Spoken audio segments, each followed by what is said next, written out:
Akshay, yes sir. Diya വന്നില്ലല്ലേ? ഇല്ല.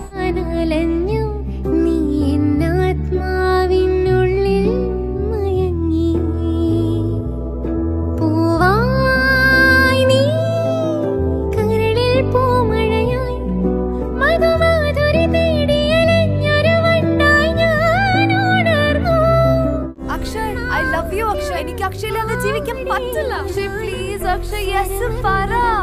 I love U.